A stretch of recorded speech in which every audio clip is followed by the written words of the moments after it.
Assalamualaikum warahmatullahi wabarakatuh. Selamat datang di STV, channelnya PS Saunggalih Kutoarjo, di mana informasi tentang sepak bola Kutoarjo, khususnya tentang PS Saunggalih, ada di sini. Nah, di episode kali ini kita berhasil mewawancara coach kita, Coach Adi Prasetyo. For your information, Coach Adi Prasetyo ini adalah coach dengan lisensi tertinggi di Kabupaten Purworejo. Wawancara pertama kita bertanya tentang sejak kapan Coach Adi Prasetyo bermain sepak bola, khususnya bermain di Saunggalih.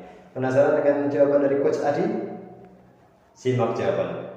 Kalau tepatnya kurang ingat Mas Bayu, tapi kisaran usia SMA lah. Pertama gabung di Saunggalih SMA. SMA-an. Iya, usia SMA. Sebelumnya di mana, Mas? Sebelumnya dulu pernah SSB, saya di SSBM Kutoarjo dulu malah. Ada ya SMA? Sempat ada dulu. Terus ada tim Putra Abadi Kutoarjo, tim Papas Kutoarjo baru SMA gabung di Saunggalih. Gabung Saunggalih. Iya. Sampai sekarang masih aktif main. Masih aktif main? Iya. Nggak jadi pelatih? Dua-duanya. Oke.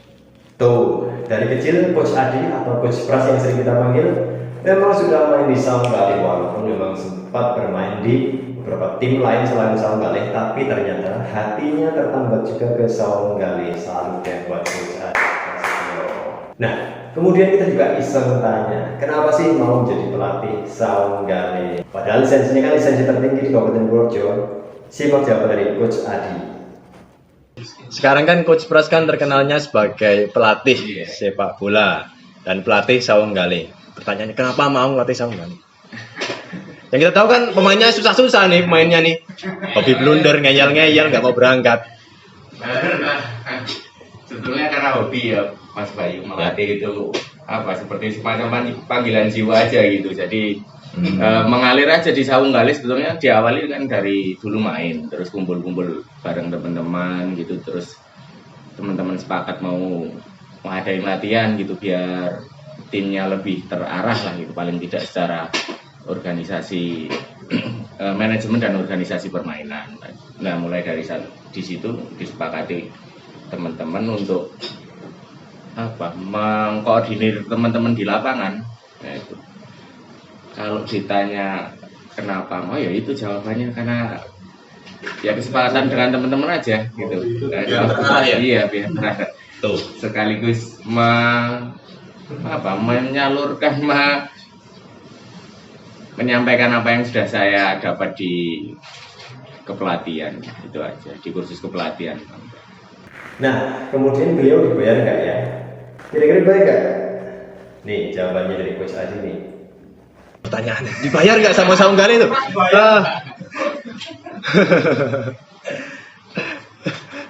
Dijawab Coach, dibayar nggak? Itu ada pertanyaan tuh. Kita baru kita hanya tim, masih sekedar tim hobi aja, Bang. Jadi ya belum mengarah ke situ lah. Ya semoga nanti kedepannya kita bisa jadi timnya. Ya. Amin ya Allah. Bisa.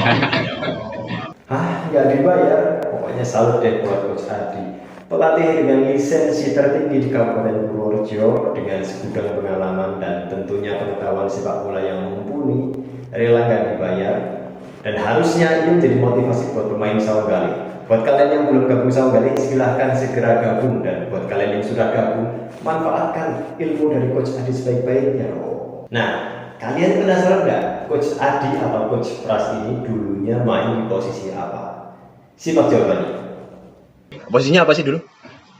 Banyak Mas Bay, tapi cenderung lebih ke tipikal defensif sih. Defensif ya? Nah, ya pernah jadi bek kanan, bek kiri, center back, gelandang bertahan di area, di posisi-posisi itu, di posisi yang cenderung banyak lebih defensifnya. Defensif. Kita tahu kan defensif itu sering tackling, sering adu body, dan sering benturan dengan lawan. Nah, kira-kira pernah gak ya Coach Adi atau Coach Pras ini menciderai lawan dengan sengaja? Nah, simak jawabannya dan simak wawancara lengkap kita sama Coach Adi Prasetyo. Silakan. Oke, Coach Pras. Dulu waktu jadi pemain, pernah nggak niat mencederai lawan? Kayaknya nggak Mas. Niatnya cuma merebut bola lah dan memproteksi badan aja gitu ketika bermain dengan pemain-pemain yang cenderung karakternya dia agresif gitu kan, kita kadang harus memproteksi badan gitu sehingga melindungi badan kita dari misalnya hantaman lawan, tabrakan lawan dan seperti itu. Dan kadang mungkin itu yang membuat pemain lawan cedera malah justru karena mereka tidak memperhitungkan itu ketika datang. Jadi sebenarnya nggak pernah ya niat mencederai itu nggak pernah dulu. Cuman karena mungkin proteksi akhirnya sana nekat kita pakai teknik cedera sendiri gitu ya. Proteksi. Kemudian sekarang kan pelatih ya coach ya. Saung Galih sendiri itu di mata coach gimana sih kurang? Ada kurangnya nggak? Ini harus jujur ini Pak. Jujur. Ini. Dulu coach, aku sempat main sama coach Pras. Waktu dulu. Ciri khasnya coach Pras apa? Ketika teman-teman lain itu sepatunya masih KW, coach Pras sudah ori sendiri. Aku paling inget coach, sepatunya dulu Nike Mercurial, warnanya hijau pupus. Dan itu membuat jiwa miskinku meronta-ronta. Bayangin 2009 dulu. 2009 sepatunya udah Mercurial ya. Berkeluarga mungkin Mas Bayu, jadi agak royal ke peralatan sepak bola. Kalau sekarang mungkin karena sudah punya anak 3 udah lebih perhitungan mungkin.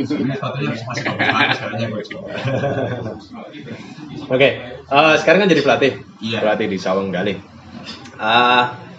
Saung Galih itu di mata coach gimana? Mungkin ada kekurangan atau apa gimana? Atau mungkin apa yang perlu ditambahi? Tapi menurut saya sih banyak sih sebenarnya.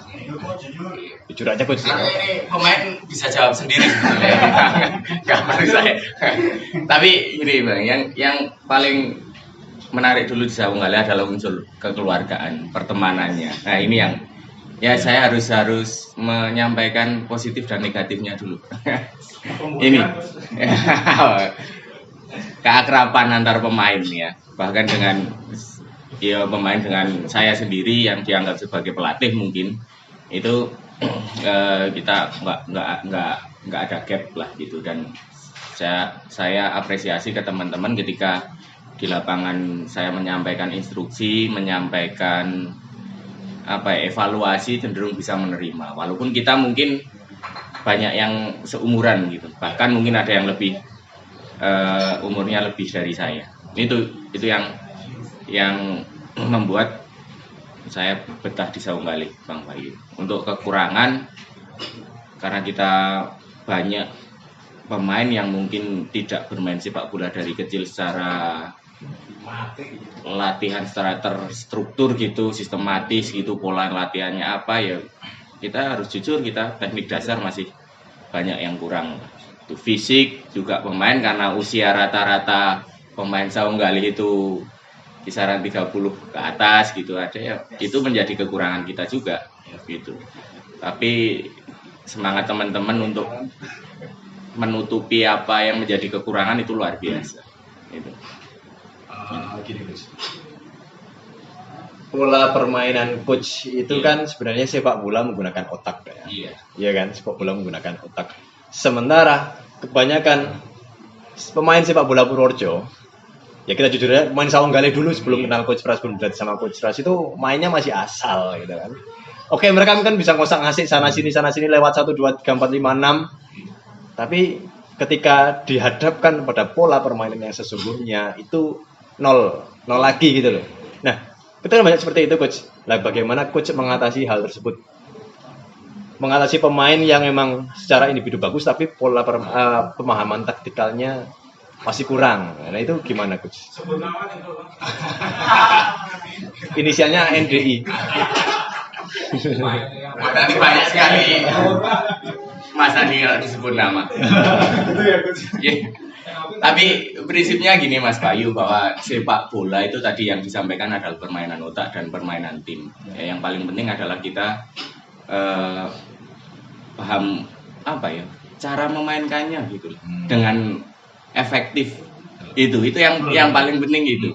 Kalau kita paham cara memainkannya dengan efektif, apa yang menjadi kekurangan kita tadi misalnya teknik, fisik itu bisa tertutupi. Itu karena kalau kita tahu cara memainkannya, tahu prinsip-prinsipnya, misalnya ketika defense harus bagaimana, ketika menyerang kita harus bagaimana, itu akan memudahkan kita bermain.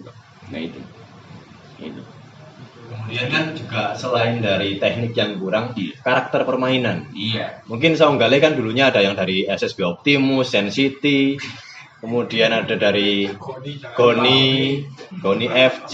Lah itu kan mereka mempunyai ciri khas yang berbeda-beda, karakter yang berbeda-beda. Ada yang satu LLD, yang satu L nggak pakai D. Jauh bang, jelasin bang. LLD itu nanti di sini ya, di sini LLD nanti. Diedit LLD. Ada yang cuma L nggak pakai lari, ada yang defense-nya becak. Nah, karakter mereka itu masing-masing beda-beda sesuai dengan pembawaannya dulu di SSB lah. Sementara untuk menyatukan itu, triknya dari Coach Pras sebagai pelatih gimana? Satu, kita beri pemahaman mereka dulu. Ya, itu yang paling penting. Mereka harus paham apa yang menjadi kekurangan mereka. Ketika melakukan ini, apa sih kerugian kita? Dan kalau kita melakukan hal B misalnya, apa yang lebih menguntungkan kita? Itu akan cenderung membuat pemain lebih cepat memahami dan bisa melaksanakan, Mas Bayu. Itu seperti itu. Misalnya, yes, kita bicara konsep kita lah. Kenapa kita main dengan konsep ball position misalnya di Saunggale? Karena tadi itu kita menutupi kekurangan kita sebetulnya. Teknik kita kurang, fisik kita kurang.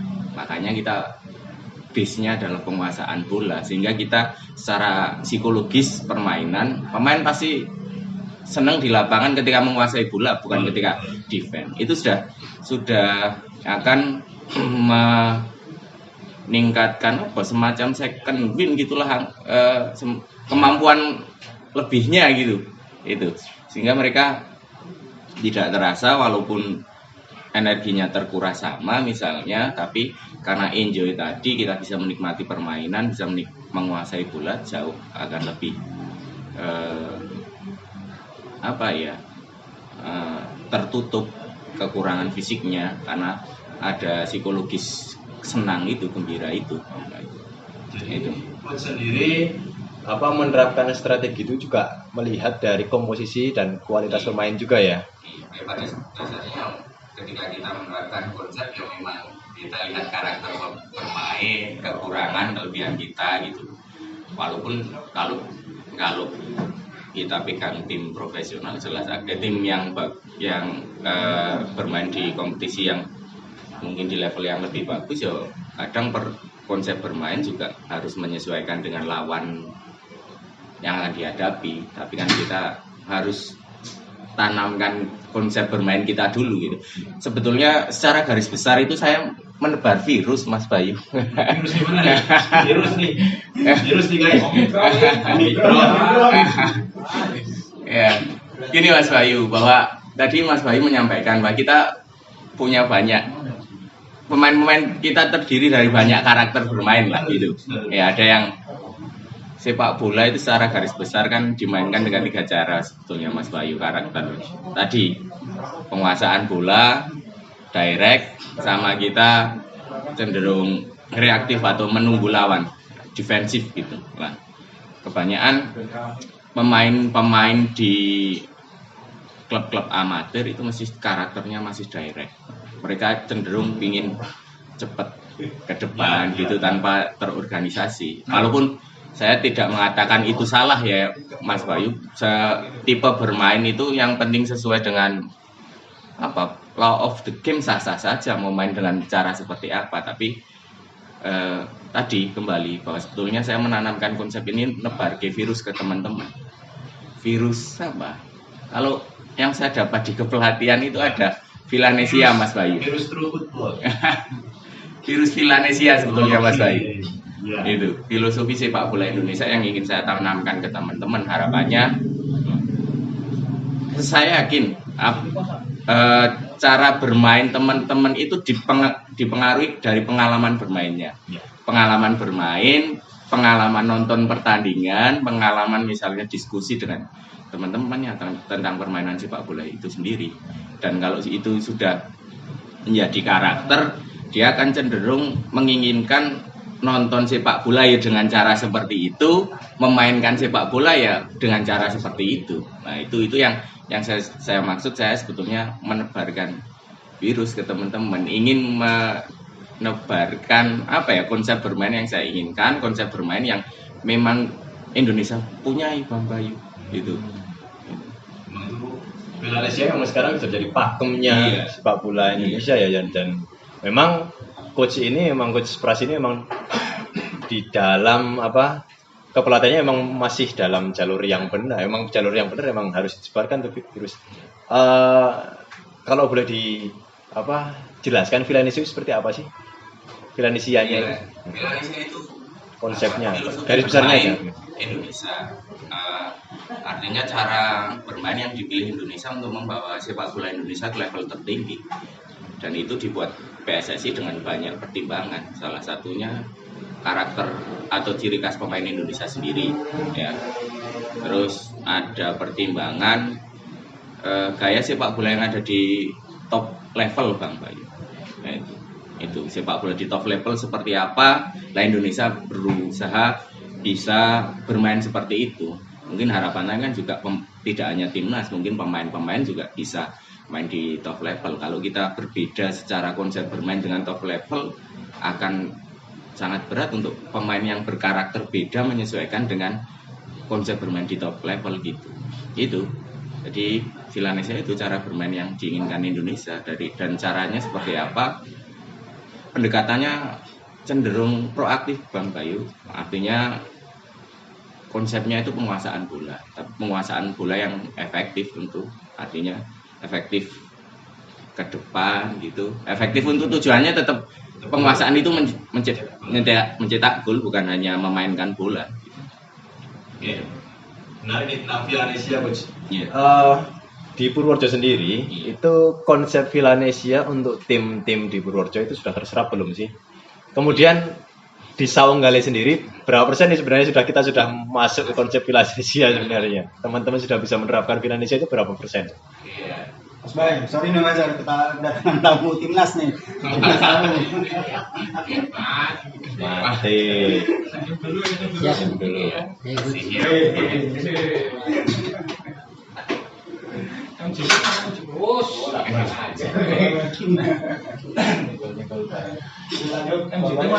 Lanjut Mas Bay. Lanjut. Saya lagi pertanyaannya. Tadi kan kita bahas sedikit tentang Villanesia, di mana itu menjadi filosofi pokok ya untuk sepak bola Indonesia. Nah, untuk di Purworejo sendiri itu sejauh mana sih tim-tim Purworejo sebenarnya sudah memahami Villanesia sendiri? Kemudian tim Saunggali sendiri kira-kira berapa persen mereka sudah menerapkan pola itu sebenarnya? Kalau di Purworejo, karena saya juga tidak bisa menonton semua pertandingan tim sepak bola di Purworejo, event-event di Purworejo, hanya memang beberapa tim saya lihat sudah menerapkan itu. Karena di Villanesia salah satu konsepnya adalah kan kita main konstruktif ya, dari belakang tengah ke depan membangun serangannya, tidak direct. Dan saya lihat beberapa tim memang sudah memainkan sepak bola seperti itu ketika menyerang.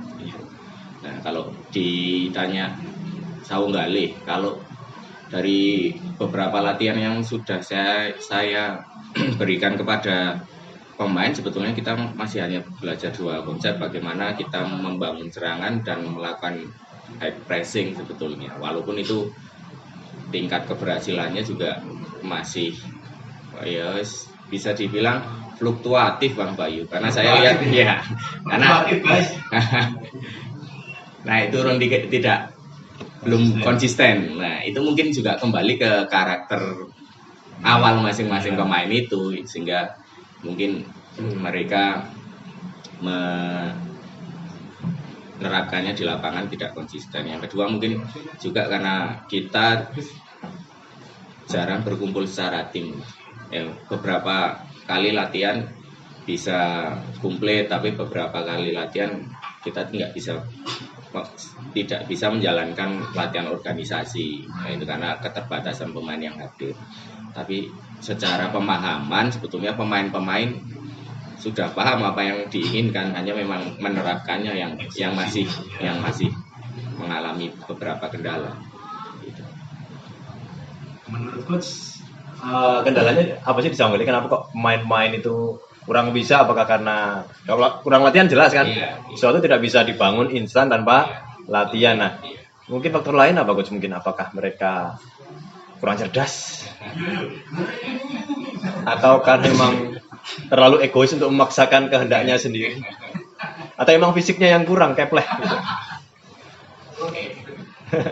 Kalau tadi yang sering kita alami adalah kita susah sekali kadang ketika bermain bagaimana membangun serangan dari belakang. Itu kita sering susah menembus blok pertahanan awal lawan karena mereka cenderung akan melakukan pressing atas terhadap tim kita. Lah, beberapa pemain kita kembali tadi ke saya melihat kendalanya adalah bagaimana pemain bisa memperoleh gambaran mengenai area lapangan sebelum terima bola atau bahkan saat terima bola. Kadang mereka masih memaksakan bermain di area yang saya sebut sempit gitu. Nah, itu yang menjadi kendala. Dan dari kendala itu saya melihat bahwa itu bukan hanya faktor teknik, tapi faktor tadi persepsi mereka terhadap permainan, terhadap situasi yang ada di lapangan. Itu faktor-faktor pandangan sebetulnya. Itu yang menjadi penghambat sebetulnya. Kalau teknik, saya yakin ketika main dengan konsep seperti itu kita bisa passing kontrol yang sederhana saja sudah bisa berjalan tanpa ya. Tapi memang dibutuhkan tadi persepsi yang bagus terhadap permainan, cara pandang yang bagus terhadap situasi yang sedang ada di areanya gitu. Terus banyak kalau secara psikologis ya ketenangan gitu. Terus kecerdasan bermain kembali itu juga menjadi poin penting karena di situ pemain akan tahu bola sebelum terima bola itu bolanya harus kemana gitu. Itu yang masih kesulitan kita alami di fase membangun serangan. Sedangkan di fase yang pernah kita lakukan ya, fase high pressing itu kita konsistensinya di fisik dan konsisten di komposisi bermain. Kita pernah satu momen dapat high pressing yang sangat bagus di tapi karena kita sadari bahwa kita tim amatir, kadang ada pemain yang datang dan pergi lah, membangun komposisi itu yang sangat sulit gitu. Dan yang lain adalah di kedisiplinan pemain menjaga zona, dan itu mungkin karena satu karakter yang belum terbentuk ya, karena sepak bola itu faktor kebiasaan. Biasanya dia main seperti apa ya itu yang akan terbawa. Kalau kita nggak melatih, kita akan susah merubahnya, nggak merubah lewat latihan. Yang kedua adalah yang selanjutnya adalah fisik pemain yang memang masih kurang. Oke, terus menarik tadi, ternyata Saunggali itu baru menerapkan dua. Iya. Yang pertama build up play, iya kan? Konsep membangun serangan, sama high pressing saat defense. Sebenarnya ada berapa konsep sih sebenarnya? Kalau Villaresia kan gini, di sepak bola kan ada 3 fase. Fase menyerang, bertahan, transisi gitu. Nah, di konsep di fase menyerang, Villaresia itu tadi saya sudah sampaikan, proaktif, ingin selalu menguasai bola satu. Yang kedua adalah konstruktif, membangun serangannya dari lini ke lini gitu. Yang ketiga adalah progresif, artinya efektif ke depan, berusaha mencetak gol. Nah, itu konsep di menyerangnya. Sedangkan di bertahannya konsepnya yang pertama adalah proaktif juga, artinya tidak apa ya, ingin selalu cepat merebut bola gitu. Ya itu, tidak reaktif, tidak menunggu lawan membuat kesalahan, tapi bagaimana kita proaktif ingin cepat merebut bola. Itu yang selanjutnya di defense adalah zonal marking. Kita konsepnya bertahan secara zona, bukan man to man marking. Itu Villanesia bertahan. Yang ketiga itu smart zonal marking, artinya tinggi rendahnya pertahanan itu sesuai dengan cerdas menentukan tinggi rendahnya garis pertahanan. Kadang harus di atas, kadang di tengah, kadang di bawah. Itu seperti itu. Kalau transisi Villanesia itu kalau transisi positif ya, ide pertamanya adalah counter attack ya, cepat. Itu kalau itu tidak bisa, kita reorganisasi, build up lagi gitu. Sedangkan di transisi defense, ide pertamanya adalah tadi cepat merebut bola gitu. Kalau itu tidak bisa dilakukan, kita organisasi permainan. Itu secara fase bermain itu ada itu, dan kita sebetulnya baru di menyerang itu kan, kalau menyerang juga terbagi paling tidak 2 fase ya, membangun serangan dengan selesaikan serangan. Di fase menyerang kita baru belajar membangun serangan. Lah di fase bertahan kan ada 2 fase juga, ganggu lawan membangun serangan dan mencegah lawan mencetak gol, dan kita baru belajar 1 fase itu, mengganggu lawan membangun serangan. Itu pun belum. Kalau menurut saya jangan diterusin. Iya, gimana? Tadi ada zonal marking, ada smart zonal marking.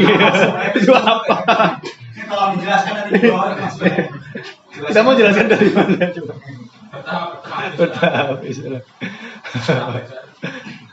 Oke, emang sepak bola itu sebenarnya ternyata nggak sesederhana yang kita pikirkan ya. Ini Bang Bay, dulu Gimana? di akademi saya itu sepak bola cuma 1, yang penting ngegolin ya. Nggak pakai apa-apa, terserah kok dikirim DM. Itu pelatihnya siapa sih? Itu nggak salah Mas Andi. Memang sepak bola tujuannya mencetak gol, lebih banyak mencetak gol, kita akan memenangkan pertandingan. Tapi kembali lagi bahwa saya menebarkan virus. Nah, virus itu harapannya karena teman-teman saya rasa samalah dengan saya. Ketika melihat timnas itu main dengan konsep apa bagi teman-teman biasa nih, yang membuat kita dongkol itu Ya, LLD tanpa tujuan. apa ya konsepnya, Kayak SSB itu. direct tapi apa long tidak pas gitu ya Mas Bayu ya. Ya itu. Nah, kita kadang kan prihatin sekali gitu melihat timnas main seperti itu. Nah, bagaimana cara merubah itu tentu dari sepak bola amatir, dari sepak bola grassroots. Bisanya itu kalau kita hanya mengharap, karena tidak semua pemain yang ada di elit itu berasal dari pembinaan sepak bola, artinya dari SSB, dari akademi, ada beberapa mungkin juga dari sepak bola amatir, dia memang punya kualitas yang bagus, terus dia bisa masuk tim elit. Lah peran sepak bola amatir juga penting di situ, bagaimana dia juga bisa menanamkan karakter bermain. Ketika amatir kita juga mainnya tidak sesuai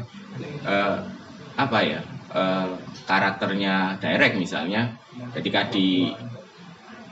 dia di elit itu, di timnas juga akan membawa karakter itu, dan gitu akan susah merubahnya. Dan teman-teman sudah mengalami sendiri lah, teman-teman sudah mengalami sendiri dan merasakan sendiri bahwa memang karakter itu sebetulnya harusnya dibangun dari grassroots, dari amatir yang usia muda dan lain-lain. Nah ini makanya tadi saya menyampaikan menebarkan virus, harapannya karena saya yakin teman-teman kalau sudah nyaman main seperti itu, ingin punya tim, akan ingin mainnya juga seperti itu. Nonton sepak bola juga inginnya mainnya seperti itu. Ketika nanti teman-teman mengajarkan sepak bola gitu, dengan main dengan tim lain, main dengan atau melatih tim gitu, dia bisa membawa itulah. Seberapa besar apa yang dia bisa tangkap gitu, maksud saya itu yang saya sebut tadi menebarkan virus, Mas. Ini pertanyaan lagi nih, agak susah nih pertanyaannya nih. Ini kalau dihadapkan pada pilihan, Iya. milih Yulan apa Andi? Enggak. Gini ini. Enggak.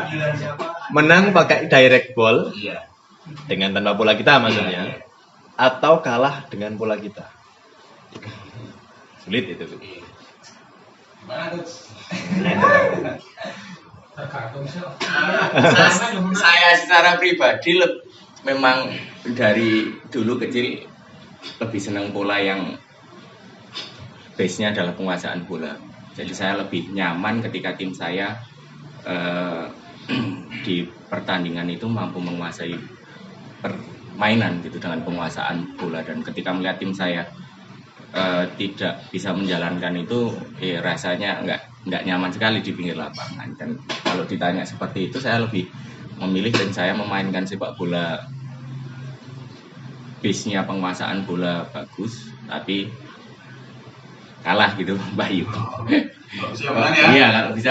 Tapi kan kembali gini, Mas Bayu, tergantung juga situasi permainan sebetulnya. Kita juga sebetulnya harus belajar beberapa konsep bermain, tidak hanya itu saja. Hanya memang kadang di tim amatir kan keterbatasan waktu gitu. Sebuah tim kan harus bisa main konstruktif, harus bisa main direct, harus bisa main reaktif, juga nunggu lawan dulu, terus kita melakukan counter. Sebetulnya tiga pola itu dikuasai. Tapi kalau milih ya mungkin bagusnya milih main base-nya penguasaan bolanya bagus dan menang, Mas Bayu. Karena mungkin kalaupun kalah ya paling tidak kita sudah memainkan sepak bola yang baik lah gitu. Apa? Bukan baik ya, yang pas menurut saya gitu. Kalau baik dan tidak baik itu relatif. Romantis sekali. Ini diskusi tentang sepak bola kita berbobot nih hari ini. Iya, karena narasumbernya pelatih lisensi tertinggi di Kabupaten Purworejo. Katanya punya keturunan Belanda ini. Saya dengar dari banyak teman sih sebenarnya. Wah, Coach Pras itu dulunya ayahnya kalau nggak salah itu dari Belanda, itu bener nggak?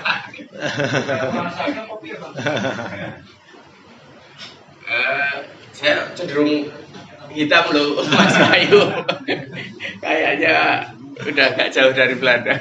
Kayaknya juga sama. Kemarin sejauh juga hitam ya. Hitam. Yang itu nanti off the record aja, Pak. Oke. Nih, teman-teman mau ada tanyaan kan? Bang Mutut. Lanjut dulu, lanjut. Pas. Oke. Coach, kan pernah ngelatih ISP, ya kan? Sama susahnya enggak? Karena kan pertama sama-sama dari Purworejo dengan karakter yang beda, yang saya yakin pun pemain ISP pun juga kalau sama-sama dari Purworejo juga enggak mudeng-mudeng amat tentang konsep sepak bola, ya enggak sih? Nah, itu juga harus dari awal apa memang mereka sebenarnya sudah lebih mudah diarahkan? Sebenarnya kalau secara kualitas pemain Purworejo secara teknik sudah bagus, sama lah dengan Sawung Kali kita, karena mungkin apa yang mereka terima di latihan adalah latihan cenderung teknik dan jarang mungkin jarang menerima taktikal dan prinsip ya, yang saya alami ketika melatih ISP. Mereka cenderung bagus memang secara teknik, tapi pemahaman permainan tadi, prinsip bermain masih ada yang harus diperbaiki. Itu yang buat saya itu yang agak berat, karena anggap aja pelatih timnas gitu kan sudah harusnya tidak bicara mengenai hal itu ya, prinsip, dan mereka hanya mencoba melatih secara taktikal dan chemistry mungkin. Tapi memang yang ada di Purworejo ya mungkin tidak hanya di Purworejo ya seperti itu, mereka tekniknya bagus tapi cara mengaplikasikannya, menerapkannya di lapangan itu masih susah. Sama mungkin yang dialami pelatih-pelatih luar ketika menangani timnas Indonesia. Mereka menganggap pemain Indonesia itu punya skill bagus, hanya memang tadi pemahaman permainan yang masih harus diperbaiki. Itu Mas Bayu. Berarti masalahnya grassroots itu tadi ya? Bisa jadi Bisa mungkin jadi, ya. di situ juga Mas. Oke. Ada pertanyaan nih dari teman-teman nih? Nah, oke coach. Sekarang kan kita tahu kan, coach ini sebagai pelatih saung gale, kadang main juga, kadang latih di luar juga. Nah, namanya sepak bola kan pasti waktunya buat keluarga sedikit. Istri sering ngomel nggak? Alhamdulillah. Selama ini bukan nggak pernah ya Bang Bayu.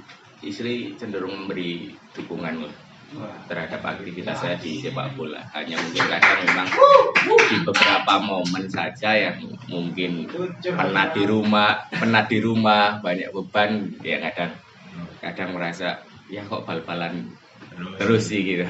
Saya tak kapan waktunya buat keluarga gitu. Tapi kalau secara keseluruhan sih dukungan dari keluarga luar biasa. Hanya yang penting tidak ditinggal aja gitu Bang Bayu. Misalnya main bola tetap pulang, tidak.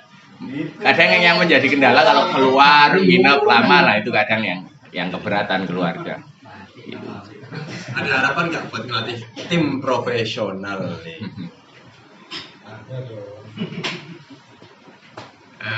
Dari awal sebetulnya saya mengambil lisensi itu karena lebih tertarik ke ilmunya,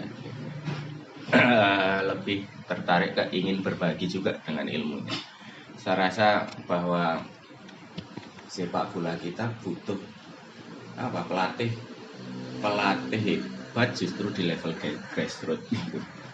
Dan saya di level grassroots, di level muda gitu. Kalau ditanya harapan ya kalau ada kesempatan mungkin ambil, tapi kembali tadi faktor keluarga masih belum bisa ditinggalkan Mas Bayu.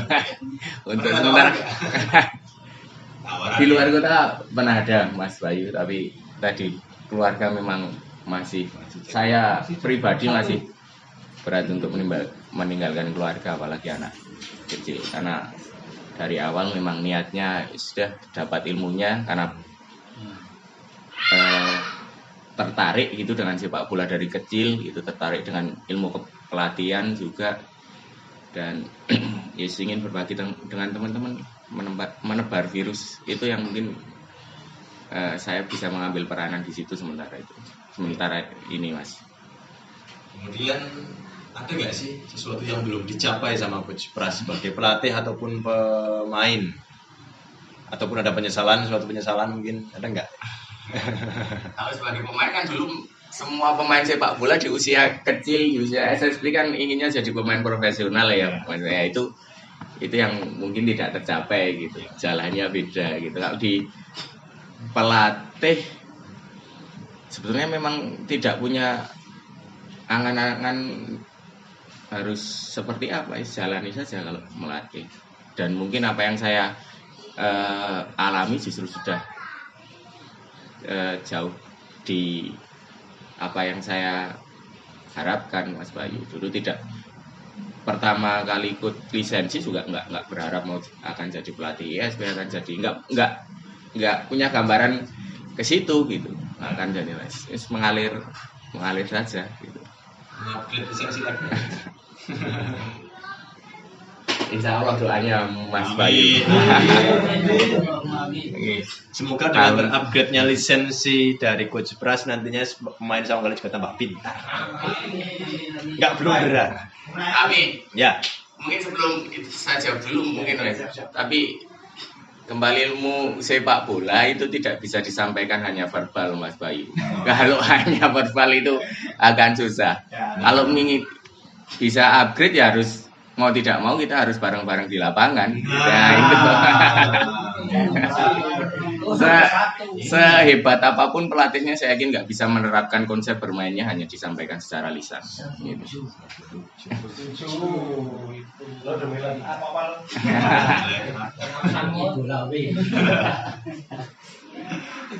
Oke, harapannya untuk sepak bola Kutoarjo, Saung Gale, Purworejo itu gimana?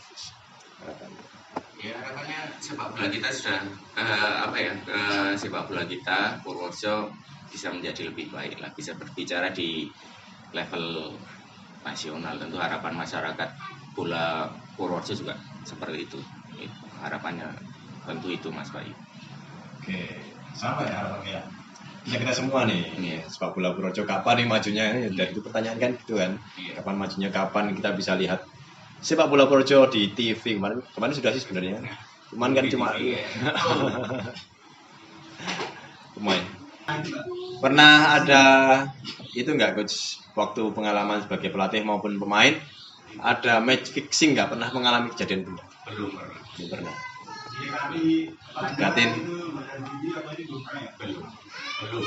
Belum pernah ya. Sing. Terus yang mau dekatin juga mikir-mikir bang itu. Mikir-mikir. Iri nggak sih Gus sama tetangga sebelah kita Kebumen yang sudah sampai ke nasional itu sebenarnya ada Ya. rasa iri nggak itu sebagai seorang pelatih gitu loh. Kalau secara tim iya mungkin Mas. Ya, karena sepak bola Kebumen timnya jauh lebih bagus. Tapi kembali lagi kalau secara konsep pembinaan saya rasa enggak, karena apa yang dicapai Kebumen saat ini kelihatannya instan itu Mas Bayu. Dan makanya sebetulnya yang paling penting buat kita semua kalau ingin maju ya kita fokus ke pembinaannya, benar-benar mengembangkan sepak bolanya. Kalau hanya membuat tim, panjang kita punya uang, saya rasa bisa lah. Tapi sampai level nasional sepak bola kita tidak akan berkembang. Tapi untuk sekarang ini kan di era saya sama di era sekarang kayaknya sepak bola Purworejo udah agak berubah Gus. Terbukti dengan sekarang ada 2 pemain yang mentas di Liga Nasional kan. Kalau dulu di zaman saya kayaknya nggak ada. Ya mungkin kedepannya nggak cuma 2, banyak lah, dari Saunggale terutama juga kita melahirkan teman-teman yang bisa mentas di Liga Nasional, mulai dari Liga 2 ataupun Liga 1, dan dari tangan Coach Pras juga. Tapi kalau cerita dari senior dulu memang pernah ada beberapa pemain Saunggale di usia dulu memang ada yang di PSIS katanya. Saya sih tidak begitu tahu persis, hanya pernah dengar seperti itu sih. Tapi memang kesininya belum pernah ada lagi Mas Bayu. Nah, di akhir video ada 2 teman kita yang iseng bertanya kepada Coach Pras. Yang pertama dari Bang Dodot. Nah, Bang Dodot bertanya seperti ini. Coach Pras kira-kira milih pemain yang sering latihan tapi permainannya tidak berkembang, atau pemain yang jarang latihan tapi skillnya luar biasa? Ini sempat membingungkan buat Coach Pras ini. Tapi lihat jawabannya Coach Pras. Saya mau nanya, kalau memilih pemain yang jago tapi jarang latihan, apa yang jarang latihan tapi kurang jago, tapi nggak cukup sama buat line up tuh kira-kira gimana tuh Coach? Kita tahu tuh siapa yang sindir. Kadang dilemanya seperti itu ya Mas. Kadang kita ketemu pemain yang seperti itu, tapi sebetulnya kembali ke kebutuhan tim juga Mas. Kalau di level grassroots tentu saya akan, atau level muda lebih cenderung memilih pemain yang tidak jago tapi aktif latihan gitu ya. Untuk di latihan ya Coach. Iya, di level senior pun sebetulnya sama juga. Berarti jangan harap pemain yang nggak latihan bisa line up gitu. Biarpun jago ya. Biarpun jago. Tapi terkadang kan kita juga Kebutuhan. posisi itu kadang Bang yang susah. Itu kebutuhan posisi juga kadang menjadi pertimbangan lain itu Bang Dodot. Yang nggak pernah latihan di posisinya di situ hanya itu misalnya, itu kan juga repot juga. Kemudian yang kedua, pertanyaan dari Yulan. Nah, ini Yunan ini menyinggung lini belakang. Nah, saya sebagai kiper otomatis tersinggung dong. Yunan tanya tentang lini belakang yang sering blunder, apakah karena pikirannya, apakah karena fisiknya, atau karena apanya. Pokoknya enggak banget pertanyaan itu. Tapi simak juga jawaban dari Coach Pras. Oh ya, untuk sedikit Coach. Ya. Menurut pandangan Coach, untuk posisi belakang kita emang dalam artian maaf nih, emang menurut pandangan Coach itu pemain itu kurang paham atau gimana Coach? Tadi Menurut Coach, pandangan Coach. iya. Iya. Pemain belakang. Iya, pemain belakang. Maksud lu sama Adi. Termasuk penjaga gawang juga Iya. berarti. Kadang kita kalau lihat kok kadang gimana ya? Kadang merasa lucu sendiri gitu. Mungkin Coach. Satu, menurut saya kembali ke karakter tadi, karena tadi sepak bola itu faktor kebiasaan. Apa yang sudah menjadi karakter akan agak susah dirubah. Bukan tidak bisa ya, agak susah dirubah tanpa kita latihan itu. Dari karakter teman-teman memang karena pembawaan teman-teman kita jarang sekali memainkan konsep yang sekarang kita mainkan, sehingga teman-teman tidak terbiasa itu. Nah, tidak terbiasanya satu menerima tekanan, yang kedua tadi melakukan persepsi atau memperoleh gambaran situasi di lapangan, itu yang membuat teman-teman kadang terus dipaksa melakukan kesalahan gitu. Itu dari dua hal itu sebetulnya sih, secara garis besar itu. Kalau teknik saya rasa faktornya kecil sekali, cenderung lebih ke pemahaman permainan tadi, karakter bermain dan pemahaman permainan tadi. Kembali ke prinsip-prinsip bermain yang kadang masih kurang kita bisa terapkan di lapangan. Fisik pun juga mempengaruhi juga ya Coach. Iya. Tapi sebetulnya kalau kita kan kadang seringnya di belakang salah ketika menguasai bola. Ya. Itu yang sering terjadi di kita kan itu, dan sebetulnya ketika penguasaan bola faktor fisik itu tidak begitu dominan. Ya, emang dia. Ketika kita build up kan faktor fisik tidak begitu dominan sebetulnya. Tapi tadi karakter bermain dan pemahaman tentang prinsip bermain, ketika sebelum terima bola harus apa, pas terima bola-bolanya harus bagaimana gitu.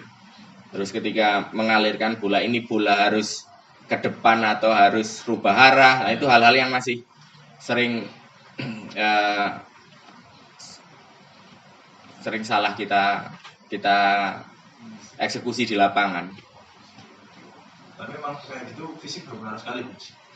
Karena yang saya rasakan di babak kedua misalnya ketika kita Iya. fisik sudah agak turun, konsentrasi turun, akhirnya ya visi misi juga kacau, Iya. terus lupa scanning, lupa segalanya jadinya kan. Ya, kalau kita bicara pertandingan 90 menit, ya memang fisik akan sangat berpengaruh, Mas Bayu. Itu memang beberapa juga saya lihat juga faktor itu. Kesalahan terjadi karena mereka fisiknya sudah menurun di babak kedua. Tuh, wise banget kan jawaban dari Coach Pras? Oke, itu tadi interview kami dengan Coach Adi Prasetyo. Cukup berdaging, cukup bermanfaat, dan semoga ini membuat kalian menjadi lebih berwawasan tentang sepak bola. Oke, sampai jumpa di video selanjutnya. Salam STV.